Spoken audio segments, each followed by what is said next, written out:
नमः। अस्मद्गुरुभ्यो नमः। अस्मत्परं गुरुभ्यो नमः।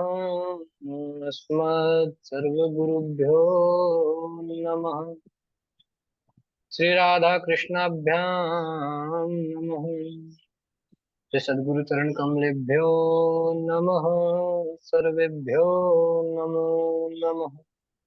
गजाननं भूतगणादिसेवितं कपित्थजम्बूफलचारुभक्षणम् उमास्तुतं शोकविनाशकारकं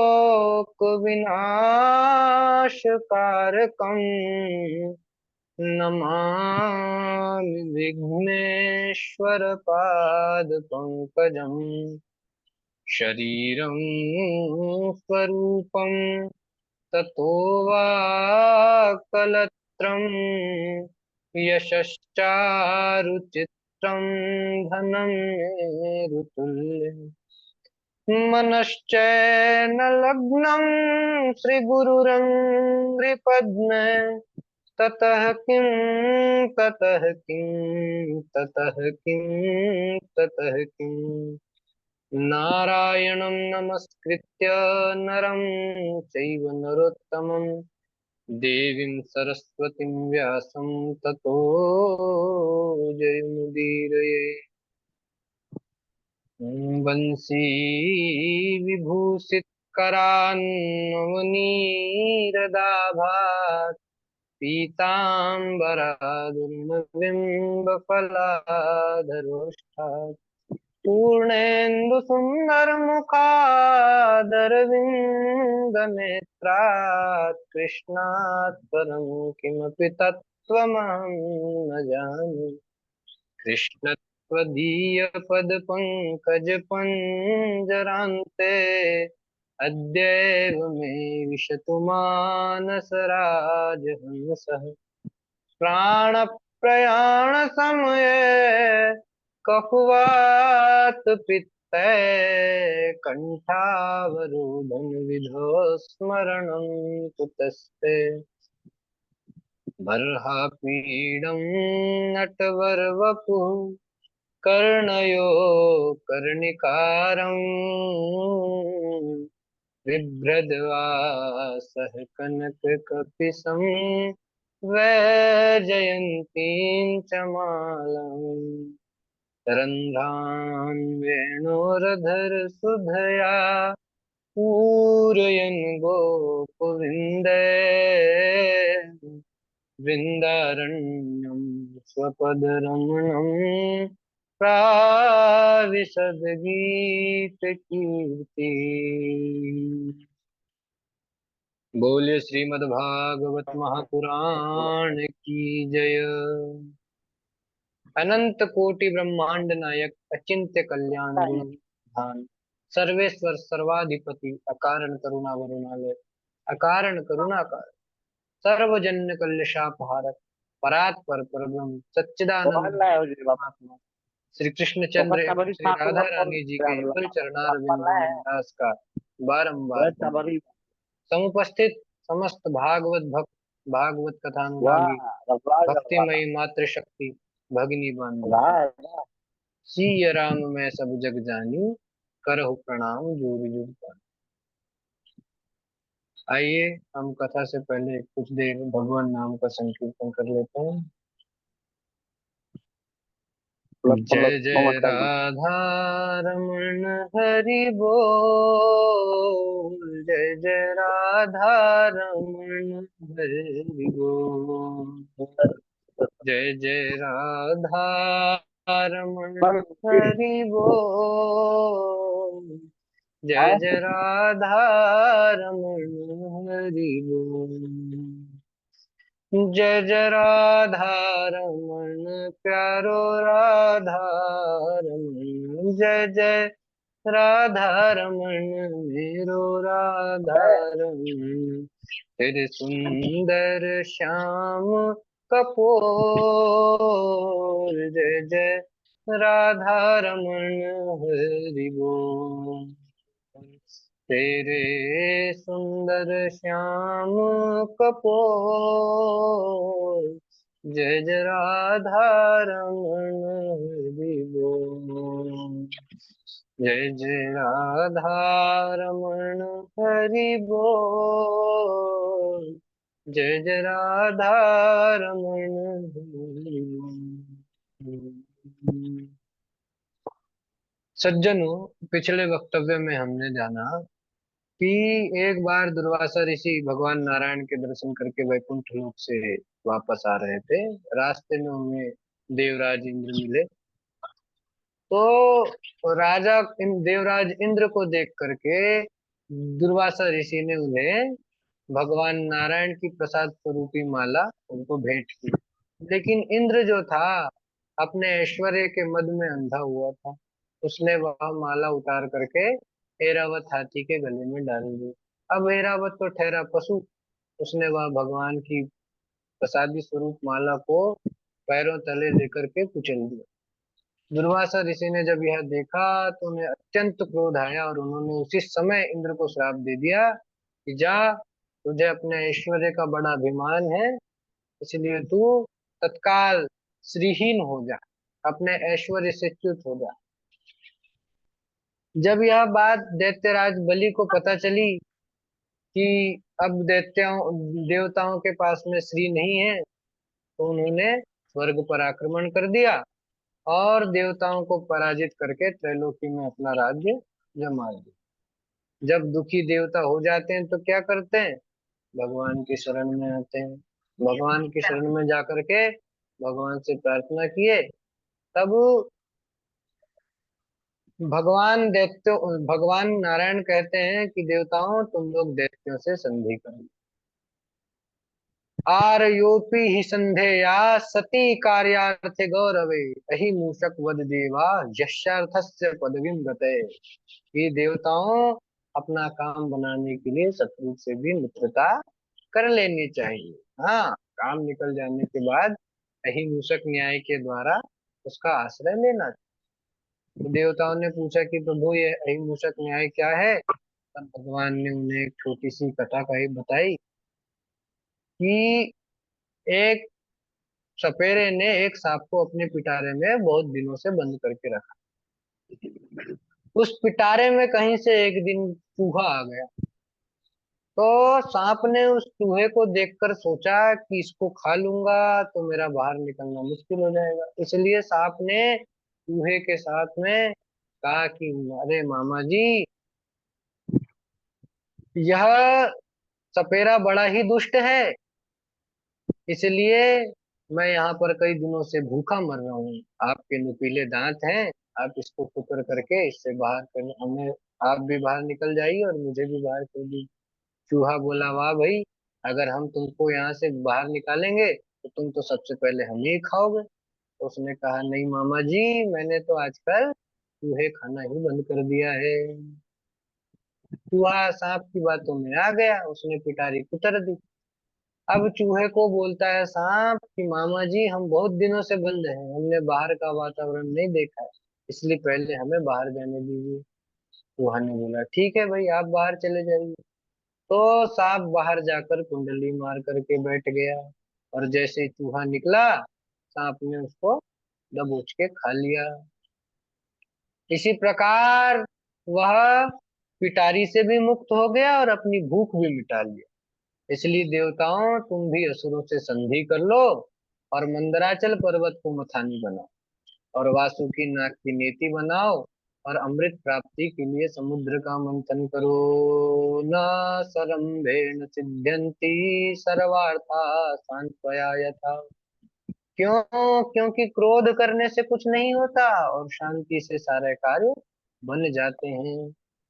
भगवान की बात हाँ। मान करके हाँ। देवतागण दैत्यों के बहुत पास, ही। महाराज बलि के पास आए हैं और दैत्यों से संधि करने का हाँ। प्रस्ताव रखे गए हैं। देवता और ये- दैत्यों ने मिलकर मंदराचल पर्वत को उखाड़ लिया, परंतु उखाड़ने के अरे पश्चात तो उसको ठीक है, अभी समुद्र के तेज पास लाने के लिए वो असमर्थ थे। इसलिए हाँ देवताओं ने रामायण। भगवान का स्मरण किया। भगवान तत्क्षण गरुड़ पर सवार होकर के वहां पर प्रकट हो गए हैं, अजित के रूप में भगवान प्रकट हुए हैं। बोलिए अजित भगवान की जय। उन्होंने एक हाथ से मंदराचल पर्वत को उठाया और सागर के पास स्थापित कर दिया। अब देवता और असुर दोनों ही वासुकी नाग के पास गए हैं और उसको कहा है कि भाई हम तुझे भी अमृत का भाग देंगे। इस प्रकार लालच देकर वासुकी नाग को मंदराचल की मथानी बना लिया। अब जब वासुकी नाग की रस्सी बनाई गई तो देवता सर्वप्रथम मुख के पास खड़े हो गए। दैत्यों ने कहा कि अरे सांप का पूंछ वाला भाग तो अशुभ माना जाता है, और हमारा जन्म उच्च कुल में हुआ है। हमने बड़ी बड़ी मिसालें कायम की है, इसलिए हम पूंछ वाला भाग कदापि नहीं पकड़ेंगे। दैत्यों ने जब इस प्रकार कहा तो देवताओं ने मुख छोड़ दिया और पूंछ की ओर आकर लग गए। जब समुद्र मंथन का प्रारंभ हुआ, समुद्र मंथन का भार के अधिकता के कारण मंदराचल पर्वत पृथ्वी पर धंसने लगा। उसी समय भगवान ने कच्छप अवतार धारण किया और मंदराचल पर्वत को अपनी पीठ पर धारण कर लिया। बोलिए कच्छप भगवान की जय। देवता और दैत्यों ने मंदराचल पर्वत को उठा देखा तो मंथन चालू कर दिए हैं। अब भगवान ने यहाँ पर क्या किए हैं, भगवान नारायण असुरों में आसुरी शक्ति के द्वारा प्रविष्ट हो गए हैं, देवताओं में देव शक्ति के द्वारा प्रविष्ट हो गए हैं, और वासुकी नाग में निद्रा के रूप में प्रविष्ट हो गए हैं। क्योंकि वासुकी नाग में भी विष है, तो मथने से उसके मुख से भी विष निकल सकता था। इसलिए भगवान ने उसको निद्रा के रूप में प्रवेश करके उसे सुला दिए। अब वासुकी नाग से विष रूपी ज्वाला निकलने लगी, जिससे अनेकों दैत्य झुलसने लग गए हैं। उसी समय भगवान की प्रेरणा से मंद मंद मेघ बरसने लगे हैं। देवता और दैत्य अपनी शक्ति लगाकर मंथन प्रारंभ करने लगे हैं। अब कहते हैं ना कि जैसे ही हम कोई शुभ कार्य करने जाते हैं तो उसमें सबसे पहले विघ्न आता है। उसी प्रकार यहाँ पर भी शुभ कार्य कर रहे थे। प्रयास तो था कि हम अमृत निकालें, लेकिन सबसे पहले निकला है हलाहल विष। अब उस हलाहल विष को, उसकी ज्वाला से सारी त्रिलोकी जलने लग गई। सभी देवता और दैत्य भगवान शंकर की शरण में गए हैं, हाथ जोड़े हैं और प्रणाम करके क्या कहते हैं, देव देव महादेव भूतात्मन भूत भावन त्राहि नः शरणापन्नास्त्रैलोक्य दहनादृश। बोले हे देवादिदेव महादेव, आप प्राणियों की रक्षा करने वाले हैं। यह विष त्रिलोकी का दहन कर देगा, इससे आप हमारी रक्षा कीजिए। हम आपकी शरण में हैं। भगवान शंकर ने प्राणियों के इस दुख को देखा तो माता पार्वती से अनुमति लेकर के उन्होंने हलाहल नाम के विष को अपने हथेली पर रखा और भगवान का नाम लेकर उसका पान कर गए। माता पार्वती ने सोचा कि कहीं उधर में जाकर यह विषय विकार ना कर दे।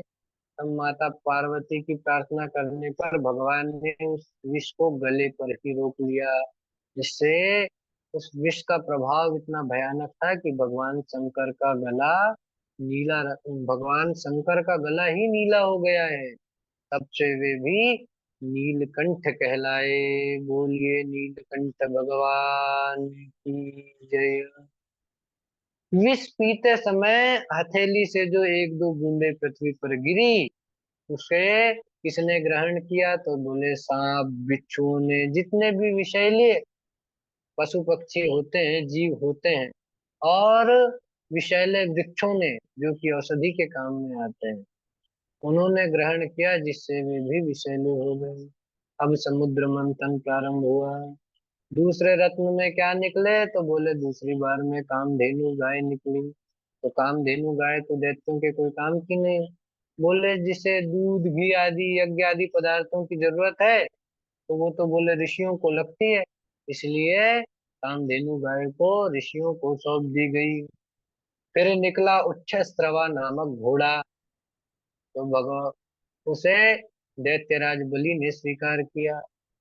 फिर निकला ऐरावत नामक हाथी, जिसे देवराज इंद्र ने ग्रहण किया। फिर आई कौस्तुभ मणि, जो स्वतः ही भगवान नारायण के पास चली गई।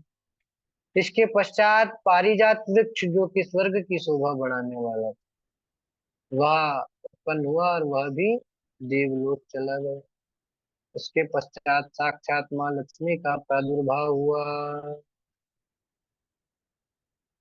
ततश्चाविरभूत साक्षाक्षी रमा भगवत्परा, रंजयन्ती दिशः कान्त्या विद्युत्सौदामिनीयथा। माता लक्ष्मी जैसे ही प्रकट हुई, उनके प्रकट होते ही दसों दिशाएं प्रकाशित हो गई है। देवता दानव ऋषि मुनि सभी उन्हें प्राप्त करना चाहते थे, इसलिए सभी पंक्तिबद्ध होकर बैठ गए हैं। हाथ में वरमाला लिए माता लक्ष्मी अपने अनुरूप वर को ढूंढने लगी। सबसे पहले उनकी दृष्टि पड़ी ऋषि दुर्वासा पर। माता लक्ष्मी उनको देखकर कहने लगी, नूनम तपो यस्य न मन्युर्निर्जयो। यह तपस्वी तो बहुत है, परंतु अत्यंत क्रोधी है, इसलिए यह मेरे उपयुक्त वर नहीं है। इसलिए लक्ष्मी जी थोड़े आगे बढ़ी। आगे बढ़ी तो क्या देखती है, देव गुरु बृहस्पति और दैत्य गुरु शुक्राचार्य बैठे हैं। तब माता लक्ष्मी ने विचारा, क्या विचार करे उन्होंने, ज्ञानम क्वचित तच्च न संग वर्जितम। यह दोनों ज्ञानी तो बहुत हैं, परंतु देवता और दैत्यों की आसक्ति के कारण सदा ही परेशान होते हैं। देवताओं को कुछ कार्य पड़ा तो देव गुरु बृहस्पति ही चिंतित होते हैं, और दैत्यों को काम पड़ा तो दैत्य पहुंच जाते हैं गुरुदेव शुक्राचार्य के पास। तो दोनों ही देवता और दैत्यों की आसक्ति के कारण परेशान रहते हैं, इसलिए यह भी मेरे उपयुक्त वर नहीं है। इसलिए वह माता लक्ष्मी थोड़ी आगे बढ़ी। आगे उन्होंने क्या देखा, ब्रह्मा जी और चंद्रदेव बैठे हैं। तो माता लक्ष्मी ने विचार किया, क्या कहती है, कश्चिन महास्तस्य न काम निर्जयः। बोले यह महत्वशाली तो बहुत है, परंतु काम पर दोनों ही विजय प्राप्त नहीं कर सके हैं। क्यों? क्योंकि ब्रह्मा जी ने अपनी ही पुत्री पर कुदृष्टि डाल ली, और चंद्रदेव ने अपने ही गुरु की माता गुरु माता पर कुदृष्टि डाल ली। इसीलिए ही यह दोनों काम पर विजय प्राप्त नहीं कर सकते, इसलिए मेरे लायक नहीं है। इस प्रकार विचार करके माता लक्ष्मी थोड़े आगे बढ़ी तो क्या देखती है, देवराज इंद्र बैठे हुए थे। तो माता लक्ष्मी ने कहा, स ईश्वरः किमं परतो व्यपाश्रयः। ये ऐश्वर्यशाली तो बहुत है, परंतु इन्हें सदा दूसरों की सहायता लेनी पड़ती है। जैसे कोई कार्य पड़ा पहुंच जाते हैं भगवान नारायण के पास, भगवान शंकर के पास, ब्रह्मदेव के पास, कि प्रभु हमारी रक्षा कीजिएगा। इसलिए यह भी मेरे उपयुक्त वर नहीं है। थोड़े आगे बढ़ी, वहां देखती है भगवान परशुराम बैठे हैं। बोले धार्मिक तो बहुत है यह, परंतु प्राणियों के प्रति इनके हृदय में सौहार्द नहीं है। 21 बार सारे पृथ्वी के राजाओं का संहार किया है, इसलिए मेरे उपयुक्त वर नहीं है। थोड़े आगे बढ़ी तो देखती हैं भगवान शंकर बैठे हैं। शंकर भगवान को बैठे हुए देखकर माता लक्ष्मी ने विचारा कि इनमें तो कोई दोष है नहीं, परंतु इनका वेश मेरे अनुरूप नहीं। भगवान भोले बाबा हमारे नंग धड़ंग रहते हैं, लेकिन इनका वेश मेरे अनुरूप नहीं है, इसलिए मैं इनसे विवाह नहीं कर सकती हूँ। थोड़े आगे बढ़ी तो क्या देखते हैं कि भगवान नारायण बैठे हैं, पीताम्बर लहलहा रहा है। लेकिन क्या है कि वो माता लक्ष्मी की तरफ पीठ करके बैठे थे। माता लक्ष्मी ने देखा, कहा कि यह कौन है जो मेरी चाह नहीं रख रहा। दौड़ी दौड़ी मुख की तरफ गई, भगवान नारायण को देखा। तो भगवान की एक झलक ही दिखाई दे गई, तो उन्होंने कहा होना तो यही चाहिए कि तुम हमें देखा करो और हम तुम्हें देखा करें, परंतु आप इतने सुंदर हैं कि मैं आपको देखकर ही मोहित हो गई हूँ, इसलिए तुम हमें देखो ना देखो, लेकिन हम तुम्हें अवश्य देखा करेंगे। इसलिए माता लक्ष्मी ने वरमाला उठाई और भगवान नारायण के गले में धारण करवा दी। बोलिए लक्ष्मी नारायण भगवान की जय। माता लक्ष्मी ने देखा कि भगवान नारायण गुणों की खान है, इनमें समस्त गुण विद्यमान है, फिर भी उनमें एक दोष निकाल ही दिया। क्या बोले? सुमंगल कश्च न कांक्षते हिमाम, इनमें समस्त मंगलमय निवास करते हैं परंतु ये मुझे नहीं चाहते। बोले जो धनवान होते हैं उन्हें संसार में सब जगह दोष ही दोष दिखाई देता है, इसीलिए माता लक्ष्मी ने भगवान पर भी दोष दृष्टि निकाली। इसके पश्चात समुद्र मंथन पुनः प्रारंभ हुआ, और क्या निकली? बोले वारुणी मदिरा प्रकट हुई। अब असुरगण तो यही चाहते थे, उन्होंने वारुणी मदिरा को ग्रहण किया। इसलिए बोलते हैं संसार में जो नशा करता है, जो मद्यपान करता है, वो असुरों को ही अनुयायी है, वो असुर ही है, राक्षस ही है। नाशम इति ना नशा, बोले जिसके द्वारा कल्याण न हो, केवल नाश ही नाश हो, उसको ही नशा कहते हैं। ऐसे नशे को असुरों ने ही ग्रहण किया, तो नशा करने वाले असुर हो। इसके पश्चात पुनः मंथन प्रारंभ हुआ। अब की बार क्या निकला महाराज? हाथ में कलश लेकर धन्वंतरी भगवान प्रकट हुए। असुरों ने धन्वंतरी भगवान के हाथ में अमृत कलश को जैसे ही देखा तो उसको छीन लिया। उसको देखते ही देवता निराश हो गए, भगवान नारायण की शरण में गए। बोले प्रभु, जिसके लिए इतना उद्यम परिश्रम किया था वह अमृत हमारे हाथ में लगा ही नहीं, उसके पहले ही इन दैत्यों ने उसको छीन लिया। तब भगवान ने कहा दुखी मत हो, तुम्हारे कार्य को मैं अवश्य सिद्ध करूंगा। ऐसा कह करके भगवान वहां पर एक अत्यंत सुंदर स्त्री का रूप धारण करके मोहिनी रूप में प्रकट हो गए। इधर दैत्य लोग जब अमृत मिल गया तो आपस में ही झगड़ा करने लगे कि पहले मैं पीऊंगा, पहले मैं पीऊंगा। तब भगवान मोहिनी का रूप धारण करके उनके पास चले आए। तब दैत्य कहने लगे कि हे देवी, तुम कौन हो, हमारे मन को मोहित कर रही हो। मोहिनी भगवान ने कहा कि पहले बताओ तुम कौन हो और आपस में क्यों झगड़ा कर रहे हो। असुरों ने कहा कि हम ऋषि कश्यप की संतान, अमृत की प्राप्ति के लिए हमने बहुत उद्योग किया है, इसी अमृत के लिए हम झगड़ा कर रहे हैं, परंतु हे देवी, तुम निष्पक्ष रूप से यह अमृत बांट दो। तो भगवान मोहिनी रूप में क्या कहते हैं कि विश्वासम पंडितो जातु कामिनी सुनया, कि हे असुरों, जो विद्वान होते हैं वह कभी भी स्वेच्छाचारिणी स्त्री पर विश्वास नहीं करते हैं, इसलिए तुम्हें भी मुझ पर विश्वास नहीं करना चाहिए। असुरों ने जब मोहिनी भगवान की इस न्यायोचित और मधुर वाणी को सुना तो और मोहित हो गए हैं। अमृत का कलश मोहिनी भगवान के हाथों में उन्होंने प्रदान किया है, और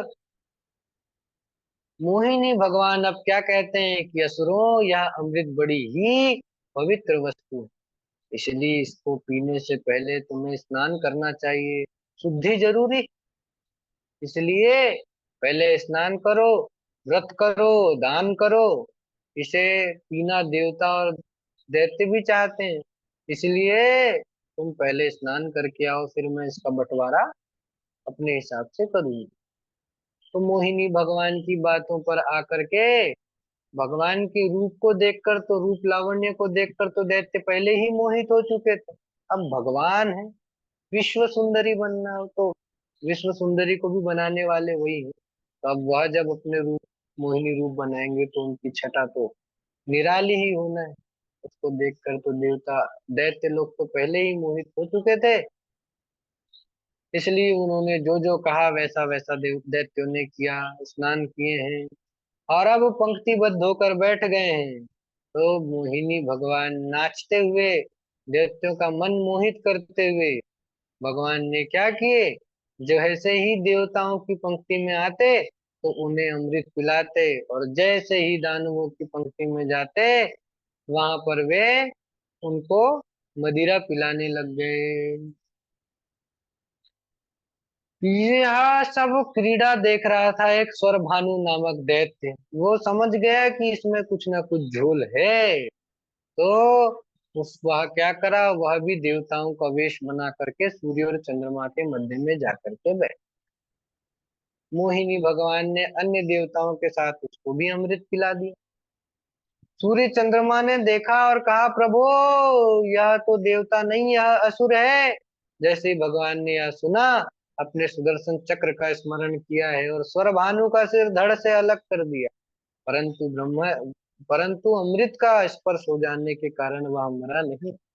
तब ब्रह्मा जी ने उसे इस उसे राहु और केतु नामक ग्रह बना दिया। सूर्य चंद्रमा ने इसका भेद खुले थे, इसलिए इसकी शत्रुता के कारण अमावस्या और पूर्णिमा के दिन ये सूर्य और चंद्रमा को ग्रसने के लिए पहुंच जाते हैं, सूर्य ग्रहण और चंद्र ग्रहण।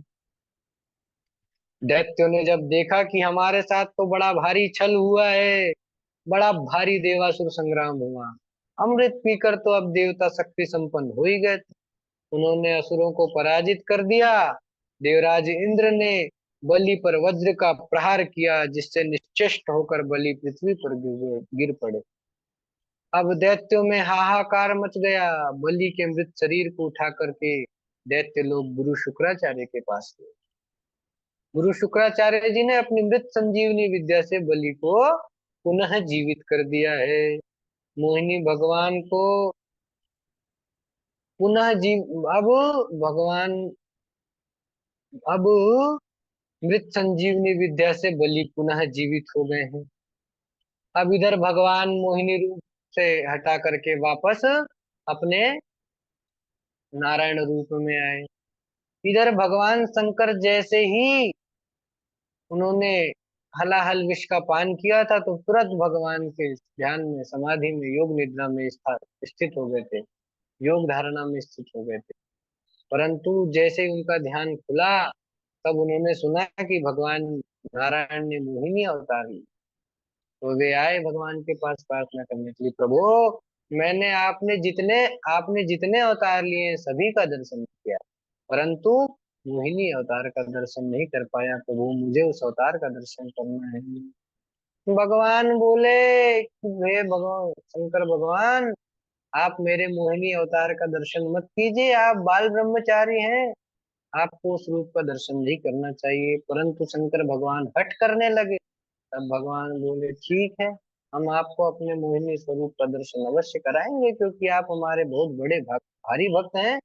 आपकी बात को कैसे रोक सकते हैं, टाल सकते हैं। भगवान इसी प्रकार बोल ही रहे थे कि भगवान नारायण अंतर्धान हुए।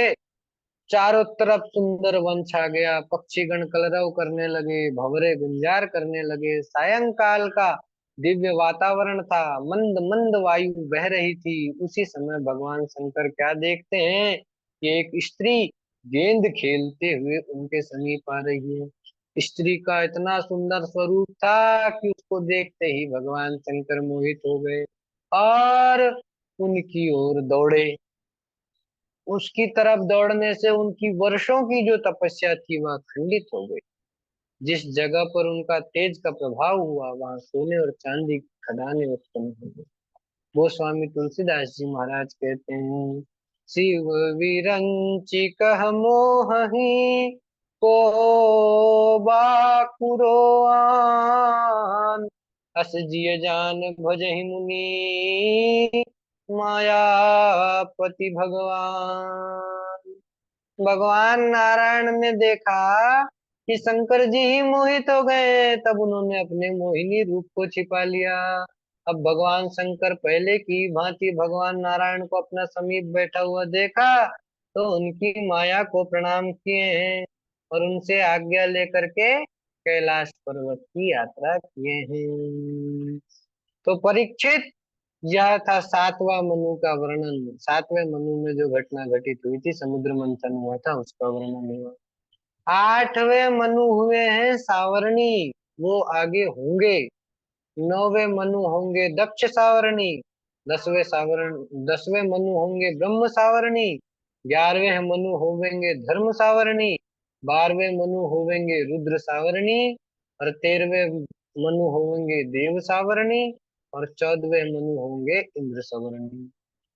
इधर राजा परीक्षित प्रश्न करते हैं कि बोले, गुरुदेव मृत संजीवनी विद्या से पुनर्जीवित होकर दैत्यराज बलि ने फिर क्या किया?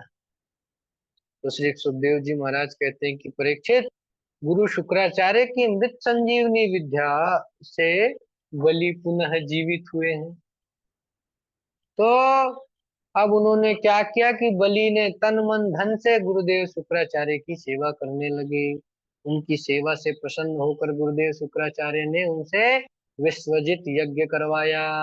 उस यज्ञ से सोने से मढ़ा हुआ दिव्य रथ निकला, दिव्य घोड़े, अक्षय तरकश और धनुष प्रकट हुए। प्रहलाद जी ने बलि को कभी न कुम्हलाने वाली पुष्पों की माला प्रदान की है। दैत्य गुरु शुक्राचार्य जी ने शंख प्रदान किया है। ब्राह्मण ने स्वस्ति वाचन किया है। दैत्यराज बलि ने ब्राह्मणों को प्रणाम किए हैं, अपने गुरुदेव शुक्राचार्य को प्रणाम किए हैं, और इंद्र की अमरावती पर चढ़ाई कर दी और अपना दिव्य शंख बजाया। और उस शंख की ध्वनि से देवताओं का हृदय कांप उठा महाराज। उन्होंने दैत्यराज बलि के तेज को देखा तो वहां से भाग खड़े हुए। दैत्यराज बलि के तेज से वह जब भाग गए, तब दैत्यराज बलि ने गुरुदेव शुक्राचार्य की आज्ञा से 100 अश्वमेध यज्ञ करने का निश्चय किया। और उनकी ख्याति 10 दिशाओं में फैल गई।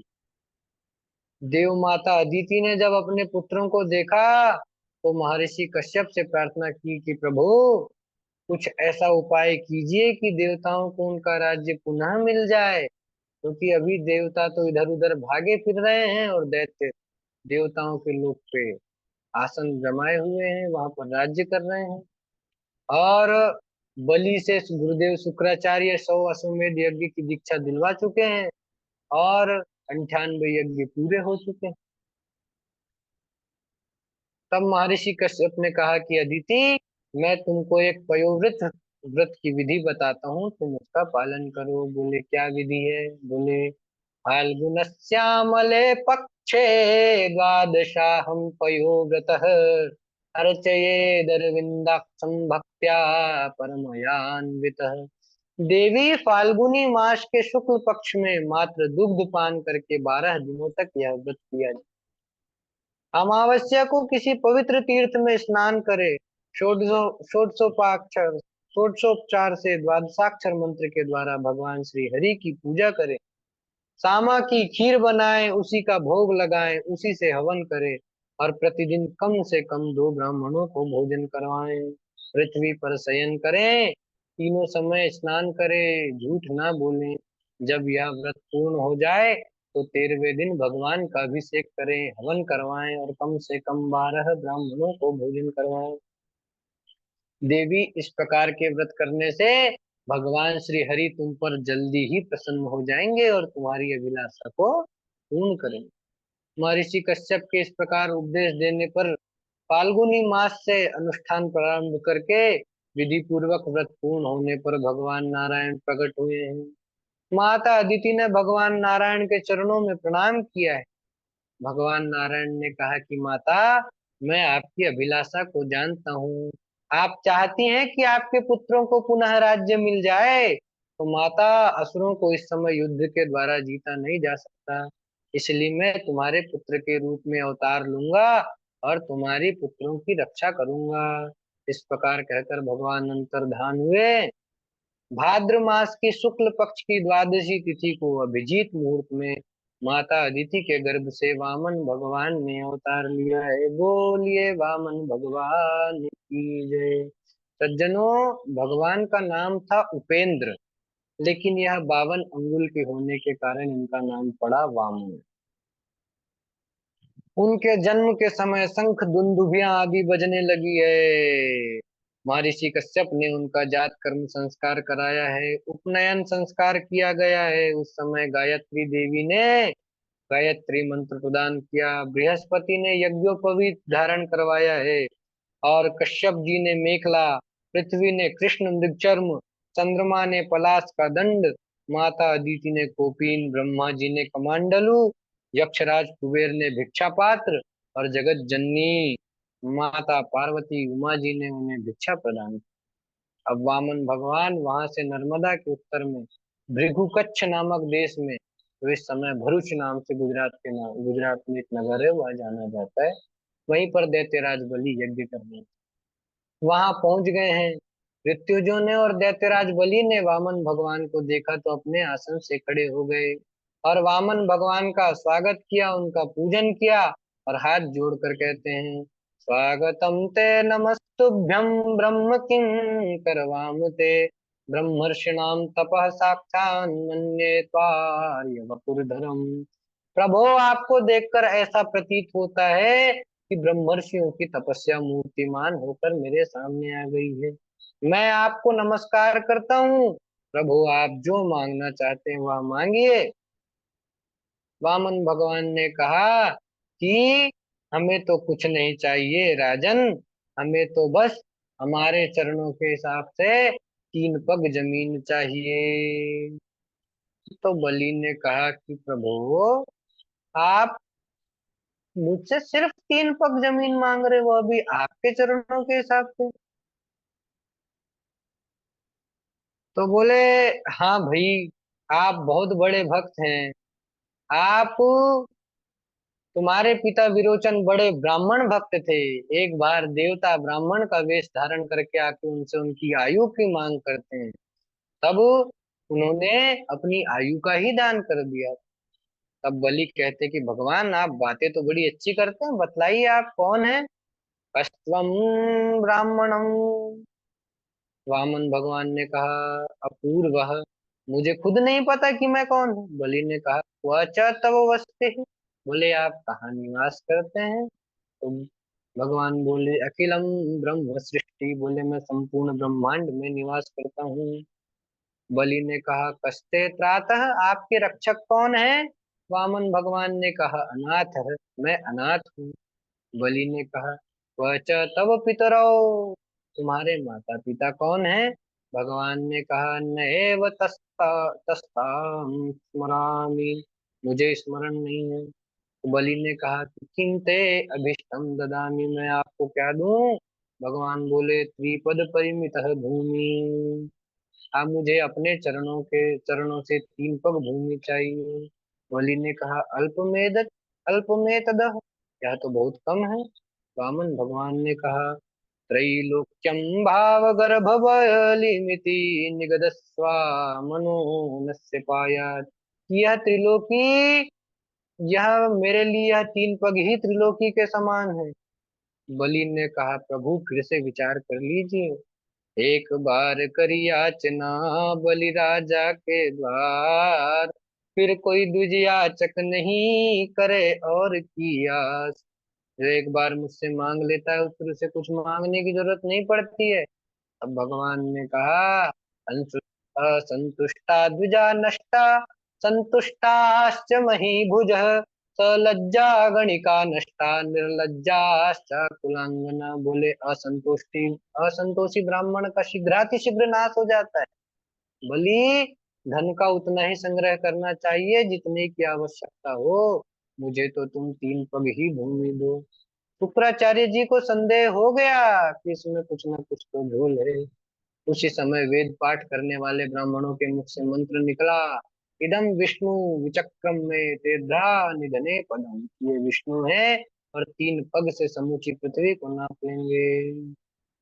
तो उन्होंने ध्यान लगाकर देखा, समझ गए कि ये विष्णु वामन के वेश में है। तो दैत्यराज बलि से बोले, राजन इसमें कपट है, बोले शुक्राचार्य, विष्णु वेश वामन धरो करण हेतु सुर कार्य। कि बलि, यह जो तेरे सामने है यह विष्णु है, यह 3 पग में त्रिलोकी नाप लेंगे और तुझे नरकों में डाल देंगे। राजा बलि ने सोचे कि बोले, अब मैं प्रतिज्ञा कर चुका हूँ, पीछे कैसे हटूं। 8 जग तो गुरुदेव शुक्राचार्य बोले कि 8 स्थानों पर झूठ बोलने से पाप नहीं लगता है। बोले कौन से? स्त्रीषु नर्म विवाहे च, वित्तयर्थे प्राण संकटे, गो ब्राह्मणार्थे हिंसायाम नान्यतम स्याज्जुगुप्सितम। बोले 8 स्थानों पर बोला गया झूठ, उसका पाप नहीं लगता। पहले स्त्रियों को प्रसन्न करने के लिए, दूसरा हास्य परिहास में, तीसरा विवाह में कन्या आदि की प्रशंसा करते हुए, चौथा अपनी आजीविका की रक्षा के लिए, पांचवा अपने प्राण संकट में उपस्थित होने पर, छठवा गाय की रक्षा के लिए, सातवां ब्राह्मण की रक्षा के लिए, आठवां किसी को मृत्यु से बचाने के लिए बोला गया झूठ, इसका पाप नहीं लगता है। राजा बलि ने कहा गुरुदेव, आपका कथन सत्य है, परंतु अब मैं झूठ से डरता हूँ। मैंने अब प्रतिज्ञा कर ही चुकी है, तो मैं इसका दान करूंगा। इसलिए शुक्राचार्य जी ने बोले तू मेरी बात नहीं मानता है, इसलिए उनको क्रोध आ गया। बोले बलि, तू अपने आप को बड़ा पंडित मान रहा है, मेरी आज्ञा की उपेक्षा करता है, इसलिए जा, मैं तुझे श्राप देता हूँ कि तू शीघ्र ही अपने ऐश्वर्य से हाथ धो बैठे। अब बलि राजा बोले ठीक है गुरुदेव, आपका श्राप सिरोधारी है। उन्होंने उसी समय कमंडलू बुलवाया, भगवान के चरण प्रक्षालन किया, संकल्प लेने के लिए जल का पात्र मंगाया, तो उसकी टोटी पर शुक्राचार्य जी एक कीड़े का रूप लेकर के उस टोटी पर विराजित हो गए। भगवान ने कहा कि हो सकता है राजन, इसकी टोटी में कुछ अटक गया हो। तो भगवान ने एक कुशा उठाई और उस टोटी पर वह कुशा डाल दी, जिससे शुक्राचार्य जी की एक आंख टूट गई। अब देखो, जो दूसरों को दान देने से रोकता है उसको यही पाप मिलता है, उसके पाप का यही फल होता है। इस प्रकार भगवान ने संकल्प कर लिए, अपने रूप को इस प्रकार बढ़ाए कि उन्होंने एक पैर से ही, एक पग से ही सातों लोकों को नाप लिए, नीचे के दूसरे पग में ऊपर के सातों लोकों को नाप लिए हैं। और भगवान का चरण जब सत्यलोक में पहुंचा है, ब्रह्मा जी ने उनका पाद प्रक्षालन किया है, वही जल को अपने कमंडल में रख लिया है, वही श्री गंगा माता हुई है। अब तीसरा पग रखने की जगह ही नहीं मिली, तब भगवान ने कहा कि तीसरा पग मैं कहाँ रखूं? तो बलि ने कहा, इस दास को अपना लीजिए, पदम तृतीयाम कुरु शीर्षम में निजम। बोले आप मेरे सिर पर अपना तीसरा पग रखिए। वामन भगवान बलि के इस प्रकार के भाव से रीझ गए, और उन्होंने बलि को सुतल लोक का राज्य दे दिया और कहा कि अगले मनवंतर में तुम ही इंद्र होगे। बलि ने कहा प्रभु, जिसे आप एक बार अपना लेते हैं फिर उसे छोड़ते नहीं, इसलिए मैं आपसे दूर नहीं रह सकता। तब भगवान वामन ने कहा कि बलि, सुतल लोक में मैं तुम्हारा द्वारपाल बनकर तुम्हारी रक्षा करूंगा। बोलिए भक्त वत्सल भगवान की जय। श्रीमद् भागवत महापुराण की जय। जी गुरु जी प्रणाम। बहुत सुंदर, बहुत बढ़िया राघव जी, ठाकुर जी कृपा हमेशा आपके ऊपर बनी रहे। बहुत सुंदर, बहुत अच्छा। ऐसी वाणी जल्दी जल्दी सुनने को मिलती रहे। ठाकुर जी कृपा बने रहे। जा जी हम। जी। बहुत बहुत सुंदर राघव जी, इसी प्रकार सुनाते रहिए और हम लोगों को आनंदित करते माइक रहिए। दूर है क्या? जा जी। जी। माइक दूर है अंकल जी। नहीं नहीं, माइक तो दूर था लेकिन नजदीक आ गया। इसी प्रकार हम लोगों को सुनाते रहिए और आनंदित करते रहिए। भगवान की कृपा हमेशा आपके ऊपर है। जय श्री राधे। जैसे